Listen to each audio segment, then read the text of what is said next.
I love you.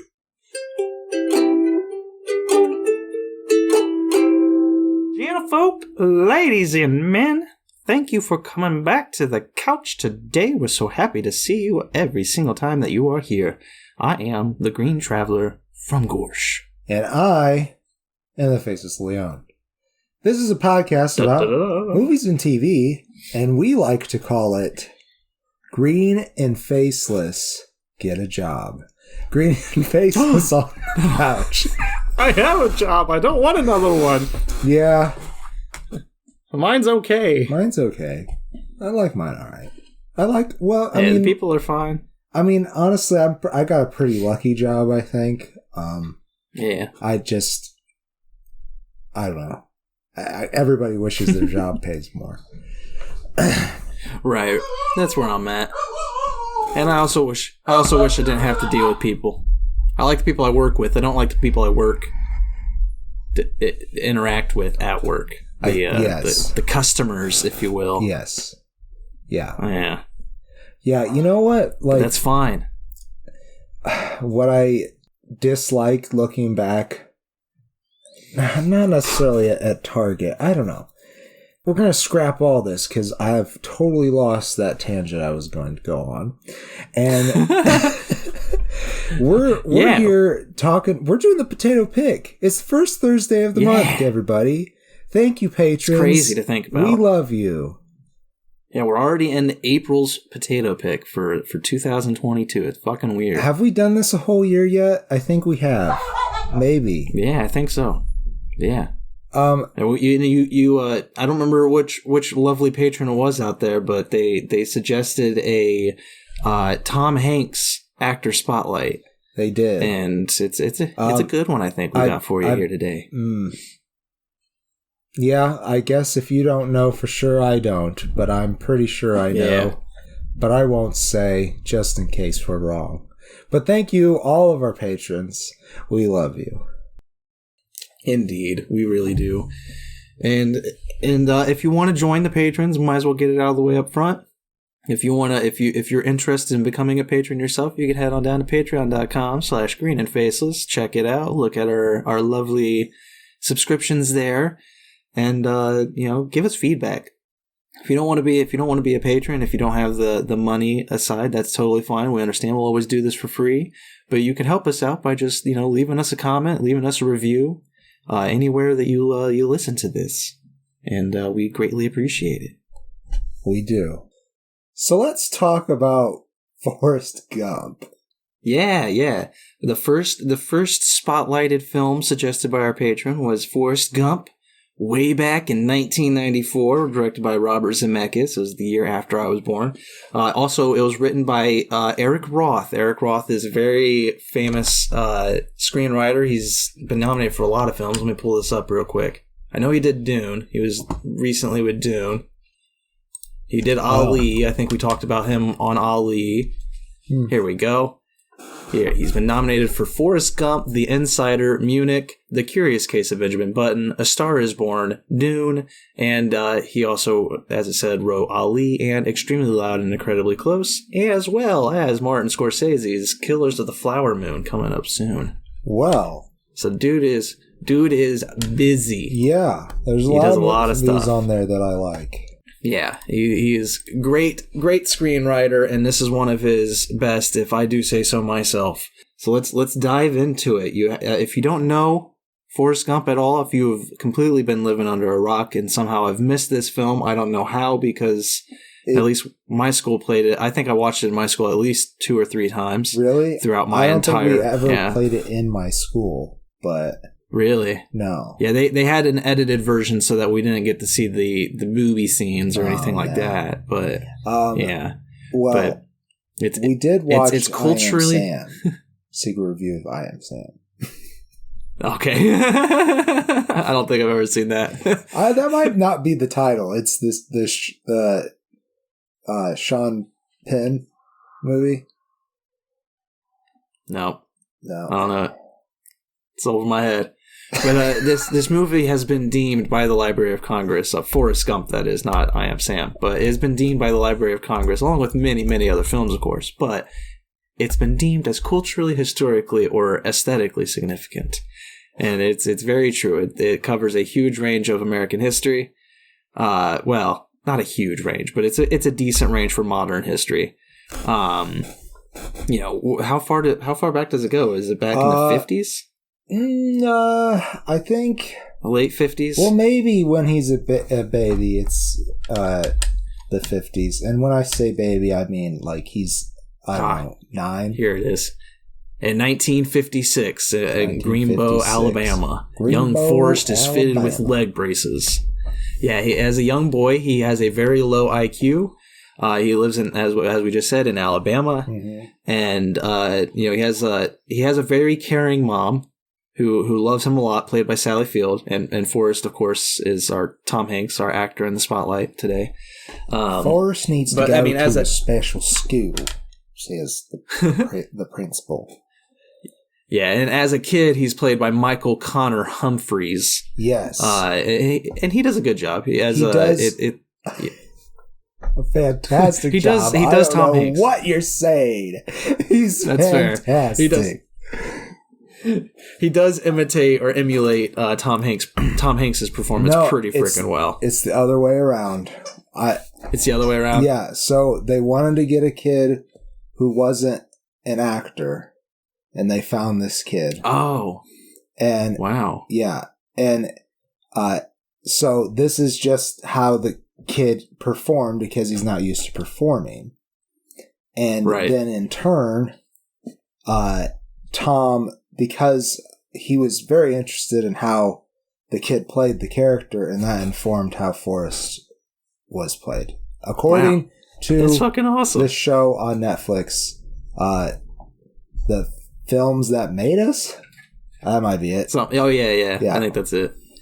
Yeah, that's awesome. I didn't know that. That's pretty cool. Yeah, it was. I liked that story.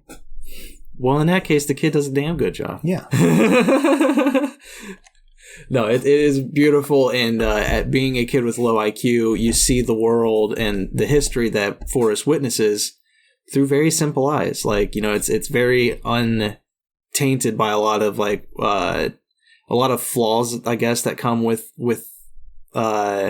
society, with being I don't know how to put it, but it's a very fascinating film. And in his childhood, his mom gets him into school, even though he does not reach the required IQ range. How she does so, I did not understand as a kid. Nope. And having watched this as an adult, it is quite hilarious and also very sad. It's hilarious in how the scene is portrayed. I didn't understand it as a child, but the ending of the scene is the funny part because it's Forrest's interaction in it. Because the film is from Forrest's perspective, so we always stay with Forrest. Yeah, and a lot of that stuff kind of just happens in the background, like his mom having sex with the principal to get him into school. And the principal makes hilarious noises during sex. Now, the event itself, I want to be very clear, is not hilarious. No, because her having to sleep to get her kid into education is awful. Yeah. And it's I mean, that is it sexual harassment? I feel like it falls under sexual harassment, or it's rape even. I don't know. I mean, it's sexual exploitation. Yeah, there you go. Yeah, it's definitely using it for blackmail purposes in a way. Yes. So it's very wrong. I don't want to say that the event is funny. No, it is the ending of the event where Forrest makes fun of his sounds during sex. That is great. So and it's very what funny. What is it about Sally Fields that makes her like the best mom? I don't know. It must be because she's a mom. Yeah. Must be it. I mean, she does a great job here because you really feel, one, she doesn't hold Forrest back. No. Which is great. She pushes him because forward. You would imagine a kid with his, in his scenario, you would imagine cinema would try to make her overbearing or overprotective. That's kind of the trope. But yeah, it's like normally they would just, cast her as, being very overprotective. And instead, like you said, Sally, what's his mom's name? It's not Sally. That's her name. Well, Mrs. Gump is what's on IMDb. Mrs. Gump. It's just Mrs. Gump. Yeah, yeah. He wouldn't know his mom's name. Mrs. Gump. No, yeah, Mrs. Mama? Gump though she is fucking beautiful. She does a great job as a mother, and it's very enjoyable to watch him. Because when he's young, he has braces on his legs. Yeah, he doesn't. She's trying to prevent scoliosis or something like that, right? He is already has like a crooked spine, so the braces force him to walk straight, and it corrects it, and also makes his legs super powerful, and then he can fly. Yeah, once he breaks out of those, and he breaks out of his braces because these older kids are bullying him. And his friend, who he has made since he was very young, who's always been by his side for most of his childhood, Jenny, later played by Robin Wright, which I didn't know it was Robin Wright. Oh, that was so crazy to me to see her and be like, oh my god, that's Robin Wright. Like, I know her. It's a weird thing where it's like I watched this movie a lot as a kid, right? But I remember first meeting her because of like her newer stuff, like House of Cards and all that kind of stuff. So it's crazy to me. To realize that she was part of my childhood for so fucking long like that. Yeah, we definitely watched the shit out of this movie. Right. But I just never realized that was her. Like, I don't know why. I just never put it together. But as a child, though, Jenny is played by Hannah R. Hall. And Hannah has a great scene that is very iconic. And whenever I say the words "run," I end up almost saying "Run, Forrest, run" because of this scene. And it's goofy. It is a goofy scene, but I love it. Yeah. I don't know why. I just love it. Because she tells him to run. It's powerful. Like it is powerful. Yeah, because the moral of the fable is to not underestimate people, and just to say up front. So. Maybe we should go through Forrest's list of accomplishments, because that's what I was saying is like just to go through his life is just to go through his list of accomplishments. Yes. I don't care if we spoil things because if you haven't seen this movie, you should definitely go. Everybody should see this movie. You don't have to see the movie to listen to this episode. No. Well, at least we'll try. I do recommend it though. Yeah. I do recommend it, though. But his first accomplishment is when she tells him to run away from the bullies. Mm-hmm. He does. He runs, and they're on bicycles. And he breaks his braces in his running. And then once they're off, he's gone. He is just flying. And as he says, like, ever since then, I ran everywhere I went. And that running leads him to college because he runs so well that Alabama.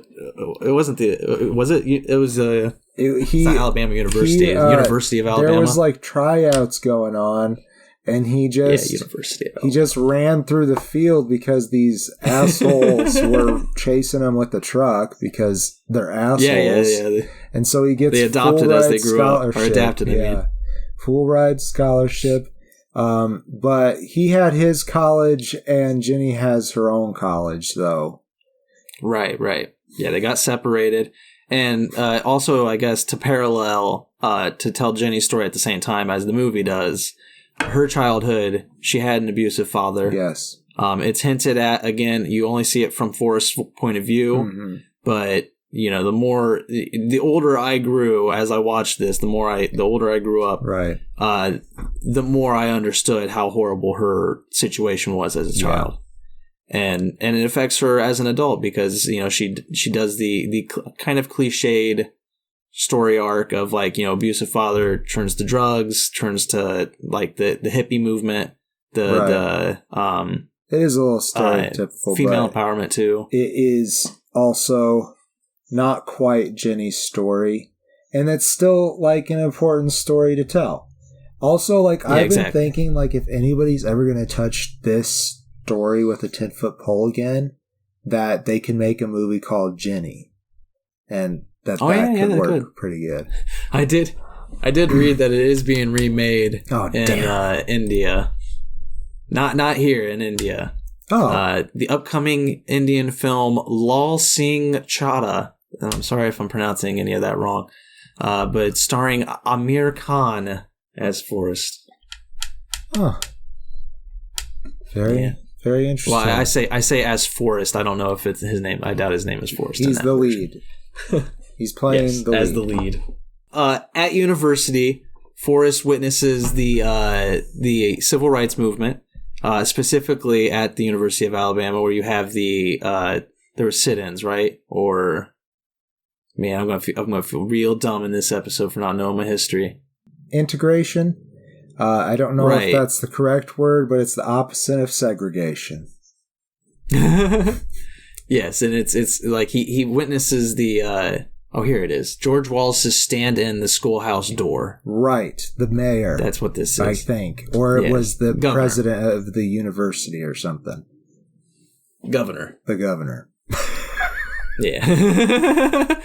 And it's a funny scene too, because they do there's a lot of, whenever they have a big history moment, they do like the real live footage that we have seen, actual footage of these events, and then they kind of edit Tom Hanks' Forrest Gump to be in the background somewhere, and it's great. It's always great. I love it. It still looks good today. The president's lips is so funny though by today's standards. It's ridiculous. Especially when he meets Lyndon Johnson later. I love that. That one's so funny. Jesus Christ, boy.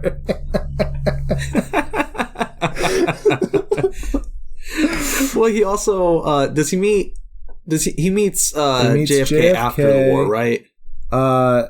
Or does he meet him before? No, he meets him because he's on the All-American team. Yeah, that's right. Yeah, as they're not running back, I don't think he's a kick returner. I think that's the only thing he does is he returns the kicks. Well, somebody catches the kick, passes it off to him, and says, "Run, Forrest," and he runs. Yeah, and then they have to drop a sign that says "Stop, Forrest," and I'm not sure that I ever caught that before. Yeah, and they all yell it too, like the whole audience too. Audience. You can hear everybody in the crowd go, "Stop, Forrest!" It's great, because if you don't tell him to stop, he just runs out of the stadium. It's great. Yes, I love Forrest. He's such a wonderful character. And after understand football, but he knows he has to run. No, that's it. That's all he's got to do. He does his job, and he does it well. Yeah. And after he graduates, he gets enlisted into the United States Army. And that's where he goes off to Vietnam, where he meets many of the other characters that influence his life, like Bubba and Lieutenant Dan. And Tex, who we're not quite sure where Tex came from. No, we're not. I love that scene. Yes. And Lieutenant Dan's played by Gary Sinise, and Bubba is played by Mykelti Williamson. Also so good, but man. Yeah, both of them are great. Fucking Sinise in this movie. Yeah, Gary goes all out. Like, it is impressive. It's beautiful. It's really well done. As is, like, everybody's performance is great. But Mykelti Williamson, I always tear up during, I'll say, Bubba's final scene. Yeah. It's very beautiful. I'm very sad. But I don't know, Vietnam, you see it all again through Forrest's eyes, and it's a much different view than what you normally get. You usually get like the chaos and like all of the bloodshed and everything. You still do with Forrest, but you get a very narrowed view of it. He doesn't understand what any of the purpose is. He doesn't know why he's fighting in Vietnam. He's just there. And like specifically, they'll be walking down a road, and Lieutenant Dan will tell everybody to halt, get down, be quiet. And he doesn't know why they're doing that. He just thinks it's part of the walk. Even though he can clean his gun faster than anybody else. Yeah, he's great at that. That's fun too. And and while he's doing that, Bubba is talking nonstop about shrimp, because Bubba is a shrimpman? Shrimp fisherman? He fishes for shrimp. He fishes for shrimp. It's been in his family forever. Yeah, he has the he's supposed to be the owner of the Bubba Gump, or no, the Bubba Gump Shrimp Company. Is that? Well, that comes that later. was when. Yeah. Okay, But he wants, it wasn't a family thing. For whatever reason, I thought it was a family thing. Of the war, he wants to buy a shrimping boat and start his own business. And he asks Forrest to join him as his first mate. And he promises that he'll join him. And their friendship is amazing. And it is beautiful. And I will say that Bubba is also not the smartest gentleman. No. So they do have that in common, and they become brothers, and it's beautiful. Yeah. And it's I really loved it. They had each other during those dark, scary times, even though they didn't quite understand it. And Sarah, my wife, when we were watching it, she pointed out to me that it really kind of exposed how the military takes advantage of people. Yes, that for real. Are less fortunate.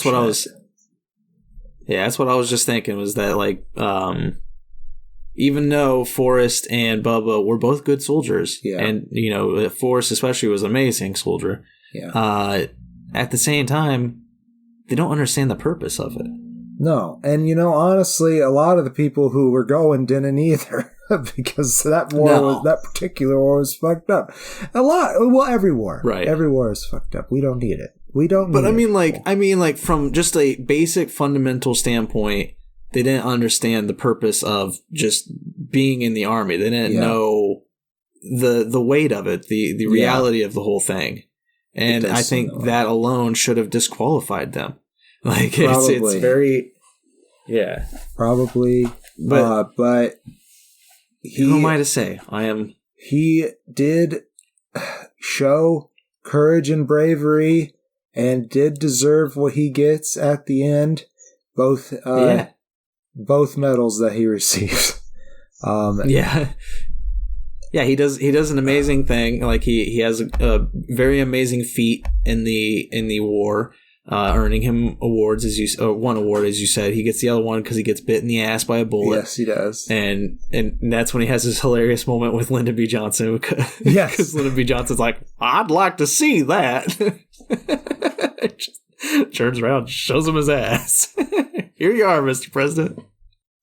But yeah, it's his war stuff is very, it's entertaining. It's enlightening. It's all entertaining. I never at all lose focus in this film. It is very good at keeping your focus. Every time I've watched it. Yeah. Yeah, I can't, like, honestly, I've never, most films I'm like I have the need to fiddle, to do something, and I just don't. Not with Forrest Gump. I can just sit down and watch it. And after the war, he gets picked up in their ping pong. He still is part of the army, but he is now specifically only doing ping pong. Yes.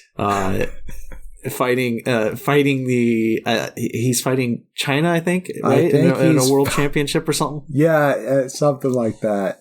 He's representing the free world.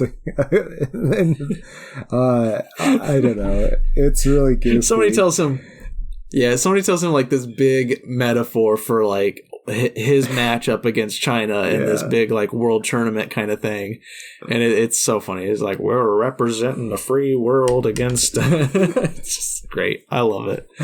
And man, what happens after that? After his ping pong, he goes shrimping, right? Well, he gets to go home. He gets to go home. Oh, that's right. And that's right. You see that Mrs. Gump is just a touch older than when he graduated college. And because of all his ping pong stuff, they are able to make a good deal of money so that she doesn't have to rent rooms anymore. Which I think is a nice touch to the movie, is how, like, he, just by doing what he wants to do, because the opportunity was presented to him, he's able to provide for his mom, who provided so much for her. I love it a lot. That's one of the things I didn't catch really earlier in earlier watches. Like, obviously, after he goes shrimping, which he goes immediately into, it does become successful, but only after Gary Sinise is reintroduced. I'm not quite sure we mentioned that, yes, Forrest saved Lieutenant Dan, but Lieutenant Dan unfortunately lost his legs. Right. Due to... And he also has a very deep familial backstory. Yes. Where, every single American war, a member of his family has fought and died for America. And so Forrest saving him went against his entire fate, his entire destiny, he thought. It was very kind of demeaning of his whole character. Uh-huh. Like, he just kind of broke down. He went into depression and, like, PTSD and all that stuff that you see from wars. Right. And it's amazing how Forrest, just, again, not even trying, just doing what Forrest does, just helps him. Being a good man. Yeah. It's very beautiful, just karmic balance, where it's just, all Forrest puts out is good energy. Yeah. And for the most part, what he receives back is good energy. He's surrounded by people who love him and even who grow. Even with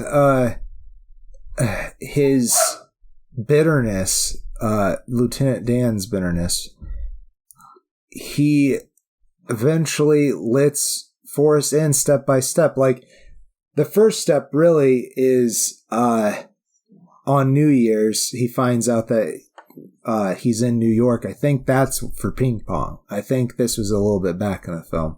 And he's super bitter there, but there's this great scene where he finds them ladies of the night for the night, and one of them calls Forrest stupid because he doesn't want to kiss her. And then Gary Sinise's performance during that scene is just phenomenal, where he's like, get the hell out of here. You don't get to call him stupid. And it's really good. And what Forrest has to say about it as well is just it's like, I guess he understands me, like, and it's a beautiful moment. It really is. Just watching him, there's so many messages and, like, in character developments and everything that just happen because Forrest is Forrest. Yeah. He doesn't intend to do pretty much anything. Right. He just intends to live. Yeah. Or to run, really. Yeah, he likes to run. And he'd like to be with Jenny. But and Jenny has to figure herself out first. And it takes a while. Yeah. So the framing of this movie is Forrest sitting on a bench telling his story to several individuals who are waiting for different buses and whatnot.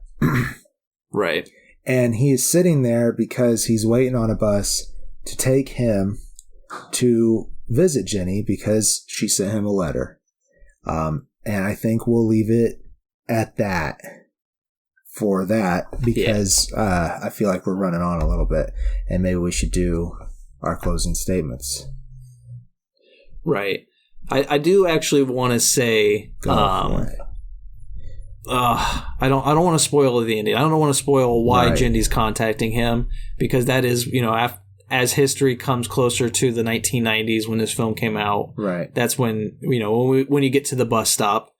And I don't want to spoil it, but I do want to say, like, his first reaction to her reason for inviting him to her, like, to come back and, like, meet up with her again and reconnect. His reaction is the most beautiful and, like, tear-jerking thing ever. Like, that's when I cry. I as I told you, when I was rewatching this movie, and I'll lead this into my closing statements. When I was rewatching this movie, I did so well at not crying. I was like, oh, I'm not going to cry. This scene's so beautiful, but I'm not going to do it. Until that final scene, when you have that reveal, and when you have his reaction to the reveal, that's when I just broke down. I was just like, oh, I can't. His one worry, it's so beautiful. Yeah.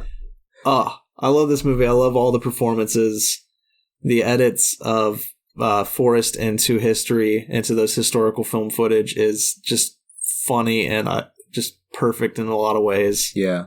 I give it 4 stars. I really do.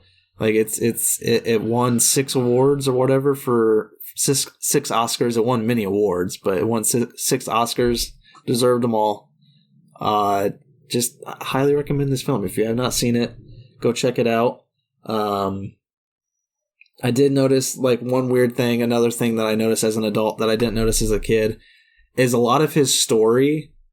And I don't know the fullness of it because I didn't take notes as I was watching, which I should have. If I rewatch it, I'll try to pay attention to this. But it seems like many of the acts begin with an assassination attempt on somebody famous and end with Forrest running into the next part of his life. And I don't know, it just keeps the whole fucking thing moving. Yeah. And it's so fast paced. It's like a 2-hour long movie, maybe more than that. But it just doesn't feel that long at all. You just want to keep on watching it. It's definitely a long movie, though. Like after the movie's over, you're like, man, there's so much that happened. Like man, the sun is set. No, but seriously, there's so many chapters in this movie that they had to be only like 10 to 12 minutes each, and his life is just so full. Like, I can't imagine this movie being even shorter. But about what you were saying about emotions, I didn't make it through the opening credits. I saw the fucking feather floating down, and I was like, oh god, this fucking movie. I love this movie. I could turn it on right now, I guess. Have you ever actually been to Bubba Gump's? So there's just, you know, a franchise based off of his shrimping company called Bubba Gump Shrimping Company. And, you go in, they got all this memorabilia about the movie there, and, you sit down and not because some people are allergic to crawfish, not everything on the menu is shrimp, but a lot of it is. So, you know, if you like shrimp, you could check it out. It's, you know, it's kind of touristy food, you know, so, you know, just expect that. I'll say it again, you know. So did you give it face and a half then? Yes, it's a face and a half, if I didn't say. Yeah. I do.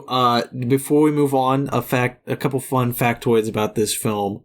I think this is Haley Joel Osment's first movie, right? Yes, I believe so. Yeah. Yes. He was. You said it was a local Pizza Hut commercial. I believe it was a local pizza place commercial. I don't know if it was Pizza Hut, but gotcha. It's lovely. I love that. You know, just seeing him. It was another one that it's like I thought Sixth Sense was the first thing that I ever saw him in. It wasn't. I actually apparently saw him in this. I definitely watched this before I watched Sixth Sense. Yeah, I would imagine probably so. But I think still watched that Sixth might be Sense as the a kid. first thing that I recognized him in. But you know, he's the main character in that movie. So right. And the other fun factoid before we move on was that, you know, this is the actor spotlight. We're talking Tom Hanks. But as I read to the Faceless Leon before this, the author of the Forrest Gump novel, because again this is based off of a novel by Winston Groom. Winston Groom imagined John Goodman playing Forrest Gump. Like, it's hard to imagine this movie exactly with that, but I think it could have worked. I think it could have worked, yeah. Yeah. But I love that we had Tom Hanks because he does just the most beautiful performance here. Yeah. And he also does a very beautiful performance in the next movie we're going to talk about. But first, I think we should take a soda pop break. I agree. I'm thirsty like a dog. It's a beautiful day in the neighborhood. Beautiful day for a neighbor. Would you be mine? Oh, won't you be mine? Oh, fuck. I ruined it. Oops, we sang out to it's fine. I don't think Mr. Rogers would have minded. Mound? You might have minded me cursing in the middle of it.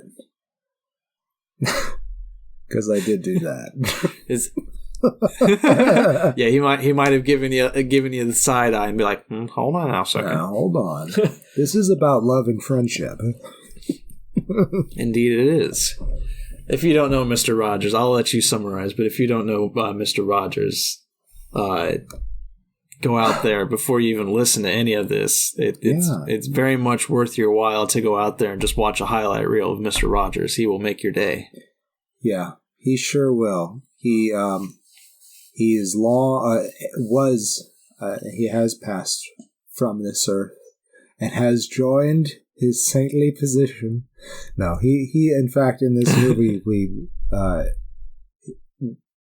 this movie at least showcases the opinion that he would not have liked to be known as a saint. That's obviously not his direct words. It's a different character who says it in this film. But I'm rambling. Anyways, he is a child show runner who believed very strongly in providing children with healthy and successful ways to express their emotions. And his show is very lovely. There's puppets and also a scale model city of Pittsburgh, I believe, right? I think so. Yeah, I believe he was based in Pittsburgh. Yeah. He was also famous, just to say, he was also famous for having a lot of diverse cast come on his show. I think he had, I don't remember, but yeah, he was very open to, very open-minded to everything. He also talked about some very serious stuff on the show. Yeah, he did. He really believed that kids need to have the ability to deal with their emotions, and that's the only way that they're going to grow up to be successful adults. Right. Yeah. Yeah, it was very, very healthy show to watch as a kid. Yeah. And I did not watch any of it, I don't think. I loved Mr. Rogers' Neighborhood. Yeah. I've come to love it after the fact. I think I watched some, but I just don't remember it. Right. But it was not like one of the big things in my household. I'm not sure why. I don't know if it was just like if we didn't have, because was he on PBS? It was on PBS, yeah. Then we should have had access. I'm not sure. The PBS honestly probably would not exist anymore without Mr. Rogers, Mr. Fred Rogers, because he sat in front of was it a congressional panel or something like that? I think so. Yeah. To lobby for them to keep it, and what he had to say was what helped them decide to keep it. Yeah, and it's one of the most honestly one of the most powerful moments in entertainment history. I think to see him up there and saying what he had to say. Yeah, it's very moving. He's a very poetic, and he's a philosopher, really.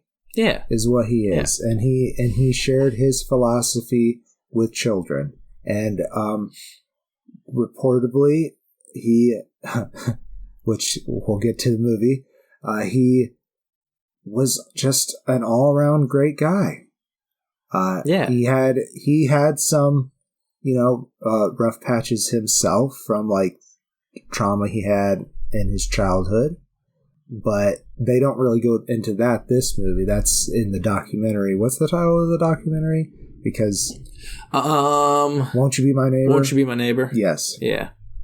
So highly recommend that too. Secret review of Won't You Be My Neighbor. And honestly, because I told you before this that I had seen this in theaters when this came out. When A Beautiful Day in the Neighborhood came out, it didn't come out not too long after Won't You Be My Neighbor. I think there might have even been the same year, if not just the year after. Very close. Yeah, very close. And my remembrance of this movie 3 years later, I have not watched this film since. I remembered liking it, but not being wowed by it. Right. And I think the reason was because the documentary was very beautiful, very moving, really well done. one of my favorite movies of that year. And this was just kind of okay. And what I specifically remembered was the fact that it doesn't follow Mr. Rogers. Yes, the main protagonist is Lloyd Vogel. Yeah, and that's the purpose of the film. And I understand that. I totally, on rewatch, I did like it more. I will say that up front. But I do think its biggest flaw is that it doesn't follow Mr. Rogers, because Tom Hanks as Mr. Rogers is a fucking joy. Good. Yeah. Yeah. So good. The makeup that they did really made him look like at some time. Oh my God! It was like Mr. Rogers and my grandpa had a face baby, and it made the tearjerkers in the movie even bigger tearjerkers because he looked so much like my grandpa. It is ridiculous. All I can see is Tom Hanks. He's one of those actors that I don't see him in any other. He doesn't change. He's not like Christian Bale, who could just like look completely different. Except for Castaway, when he grew that big ass beard. That was, well, I don't know if he grew that. It could have been all hairstyling, but I don't know. I don't know. But that was one of the moments where I was just like, oh man, I don't see Tom Hanks here. I see this new guy. But here with Mr. Rogers, even though he did a great Mr. Rogers performance, all I saw was Tom Hanks. I didn't see Mr. Rogers at all. I really couldn't stop seeing my grandpa. And not to say that he behaved like my grandpa, but my grandpa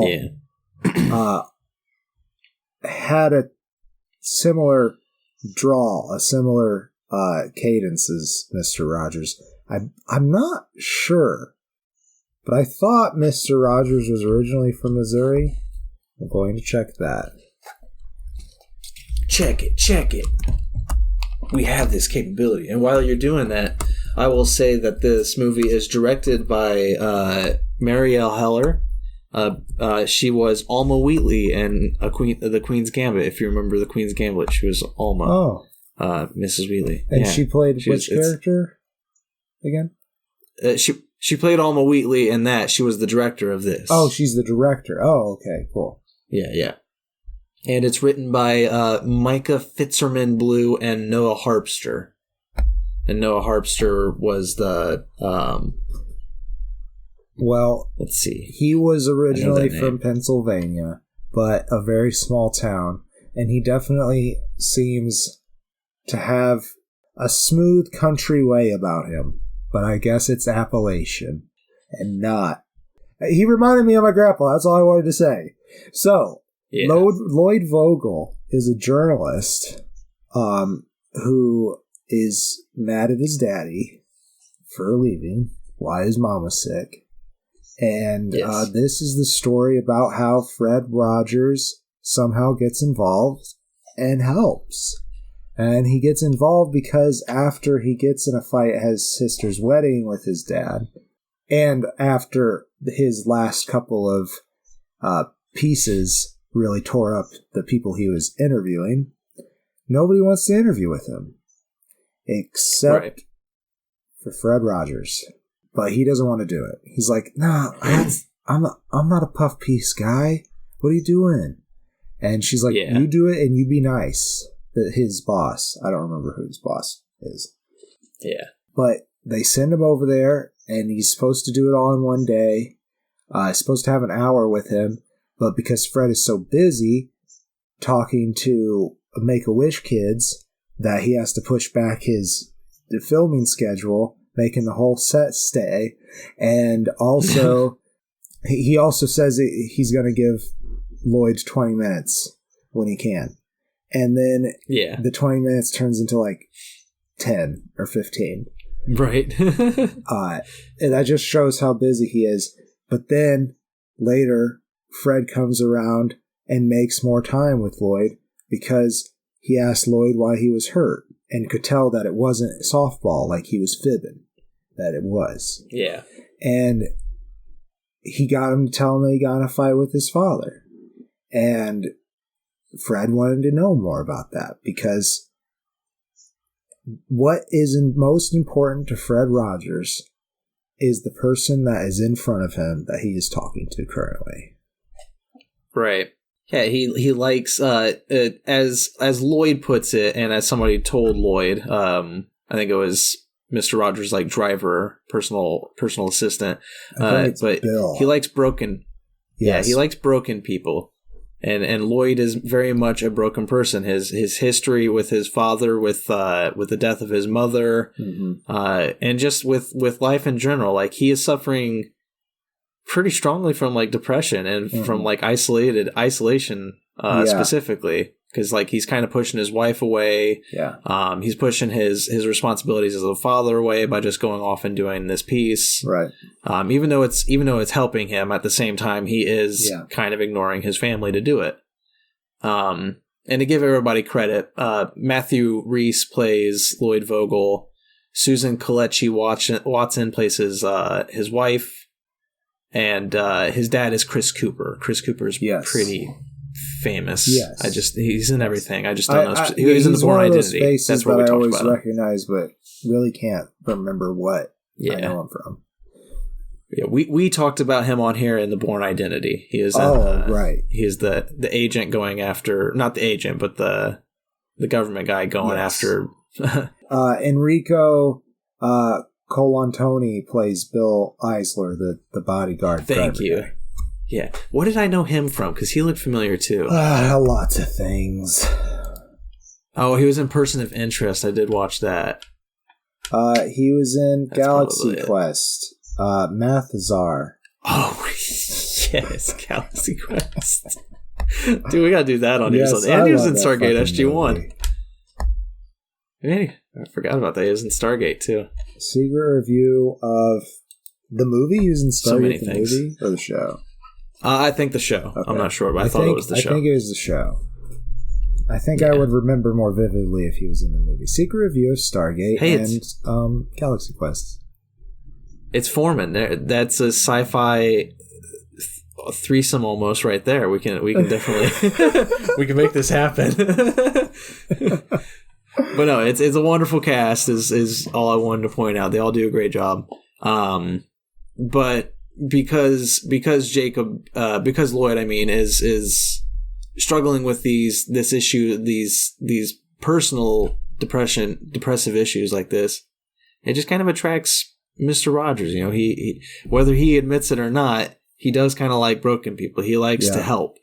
He likes to help. And when I think it's kind of important though to say that when Lloyd says, "Hey, Bill was right. You like broken people," he's like, "Fred, you're not broken." Well, he says Lloyd because his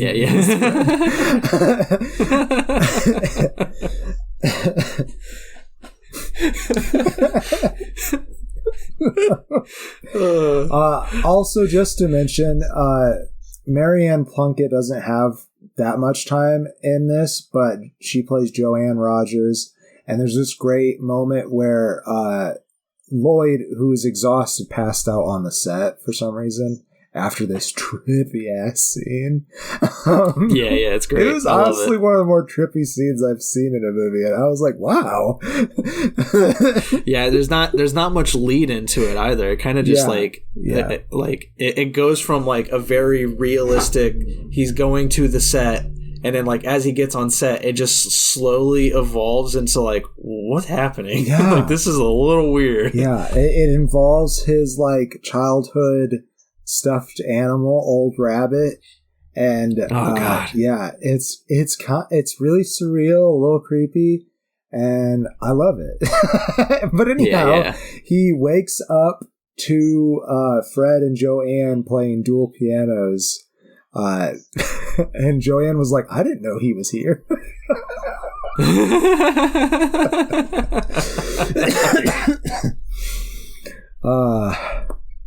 Fred bringing home strays. But through her, Lloyd learns that Mr. Rogers has a human side. He is very, he's not perfect. He has anger. You know, as Mr. Rogers puts it, there's many moments where he just wants to hit all of the keys on the piano at once, and just like release all of that rage and when one loud, and and that's what you kind of learn through Mrs. Rogers, is that, you know, there are issues in his life. He, as you said, he's not a saint. He has, you know, issues with his own kids. And that's why it hurts him so much to watch Lloyd struggle with his own father. Right. You know, because he's just like, you know, he sees these issues, and it's beautiful. How he helps this whole situation is beautiful. That said, I still do have flaws with this film. Go ahead. I want to say beforehand, before I get to the flaws, I love the director's style. Yeah. Marielle Heller does a lot of miniatures, and it feels like kind of like a very long episode of Mr. Rogers. It does. Yeah, that's show. how it opens, is with him doing the opening sequence of him changing his jacket to his house sweater. I own a house sweater because of Mr. Rogers. I don't wear it all the time. I want house sweaters. I was going to say, I want house sweaters because of Mr. Rogers. I don't own them. But the part that I never understood is that he takes off his loafers and then puts on boat shoes. More comfortable, I guess. Yeah, he's a weird guy. Is it a houseboat? He's an animal. But yeah, I love her style. I do want to mention that before I go into my flaws are also very few. They're not... On second watch, I really did enjoy it. I never went back and read what my review was way back 3 or 4 years ago when this came out. Mm-hmm. 3 years ago. I can do math. But I don't remember what writing critic me said back then. But what I remembered was not liking the fact that it follows Lloyd Vogel. And I still am on board with that thought. I do not like that this film follows Lloyd Vogel. He is a good character. Yeah. He is just, in a movie, when I'm going to see a movie about Mr. Rogers, I want to feel good. Yeah. And Mr. Rogers does make you feel good. There are many great warm-hearted moments in this. But Lloyd Vogel reminds me too much of myself. There are too many times where he is just steeped in so much like self-depression and like I don't have the energy to be happy, and I'm just like, oh my god, why are we following you in a Mr. Rogers movie? You are too like upsetting. I don't know. I mean, to interrupt, I feel like you're trying to do your closing statement. I know I'm interrupting, but I really enjoyed that it was a story about how Fred Rogers helped this one person that he did not have to help out. Like, this wasn't even his mission in life to do.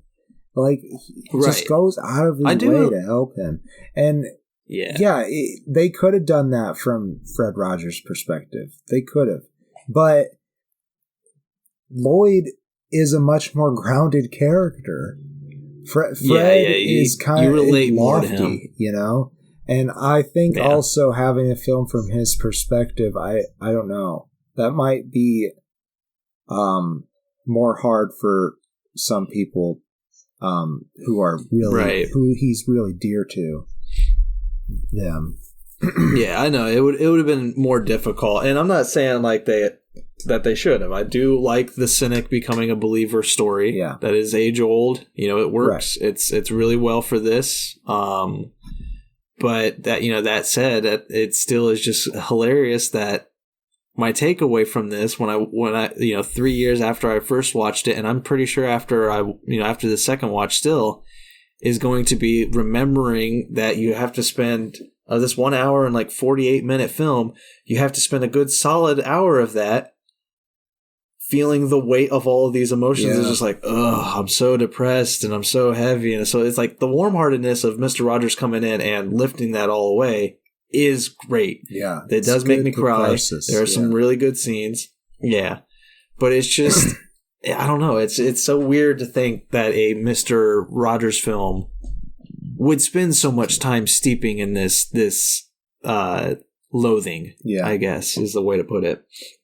Yeah. But again, that doesn't change the fact that it's still a good film. I'm not saying that it's a negative that we follow Lloyd. It's just weird to me to think of Mr. Rogers as being anything other than all-time, like, constantly happy, warm-hearted, you know? Yeah. It's weird. Because that's what he puts forth on his show. So that the kids feel safe And he's just so easy to talk to. It's crazy. Yeah. And Tom Hanks does a wonderful job. Everybody does a wonderful job. All of the acting's good, but since we're in an actor spotlight specifically, Tom Hanks does disappear into the personality of this character. In regards to the image, I still argue that I only see Tom Hanks. That's all I can ever see in him. But he does a good job at inhabiting his body, his mannerisms, his personality. He does a just absolutely wonderful performance. I don't think he won. He didn't win Best Actor, but was he nominated? Oh, why wouldn't he have been? Yeah, he was nominated for Best Supporting Actor. Okay, good. Yeah, it was good. It was really good. It was real, but I do good. like this movie. I do recommend it. Again, Mr. Rogers is somebody that I think everybody should know about, and if you don't, go look him up. Watch his episodes. Watch this movie. Watch the documentary. Won't You Be My Neighbor? Yeah, he's a good person to like. You can't emulate him. You can't be. I mean, you could try. You can try. It's good to try. Yes. It's definitely good to try. It's just, sometimes don't beat yourself up when you feel down or anything. Right. Because he did too. Yeah, he did. But I give it 3 stars. You give it 3 stars. That's a good score. I think I'm giving it a face and a half. I really enjoyed it. I was really impressed the first time I watched it. Had no idea what to expect. I gotta say, I think I was expecting it to follow Fred Rogers, but I still really liked this story from this angle. And I think it was a good choice. And, down the line, they still can make a movie that is from Fred Rogers' perspective. I would like to see a movie about the court case where he wins. That would be a very empowering movie. And it's also the very early part of the show. It's a completely different show than what he ended up with. He did it for like 3 decades or something like that. Maybe 4. Yeah. He stopped for a while and then came back. Did they, by chance, in this movie, did they read the article he wrote? I don't think so, did they? I don't think they did. See, that was another thing. Like, I feel like maybe because I think that should be I feel like that would have been a bigger moment if they had, because that should have been what capped this film. I think would be the article and his beautiful movingness. I don't know if they read it, but I do remember his boss being like, "Wow, it's good. It's gonna be the cover." Yeah. And he was supposed to get like 1 page or something like that. Or like 3 pages. It was supposed to be a puff. Yeah, it's also Esquire, which I was really surprised. Like, at least way back in the day, pre-Playboy, they were kind of naughty. Esquire was. I don't know what they do now or what they were doing in the 90s, but at least their origins is kind of naughty. And I was kind of surprised to see that Fred Rogers was all about that. But at least for one issue, he was. Yeah. But yeah, I think that is the episode. I personally pick Forrest Gump as the victor of these 2 films. If we have to choose a victor, there's so much nostalgia with Forrest Gump. Yeah, let's be honest. But I think it goes beyond that. It's damn near a perfect movie, and it holds up because it's historical in a way. Like, it runs through the eras. It's probably the best told epic. Oh my god, my dog for like the 3rd time. It is probably the best told epic that has come out in our lifetime.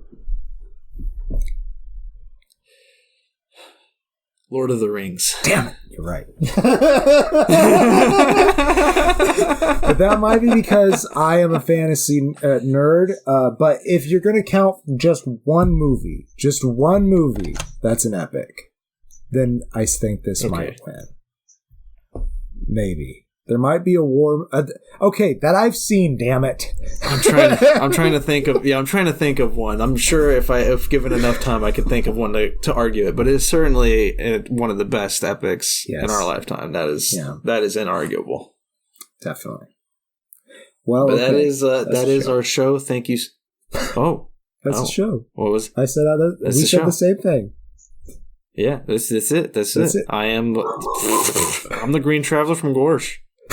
I'm Faceless Leon. I guess we'll see you next time. Safe travels. Whatever. Good night. I love you.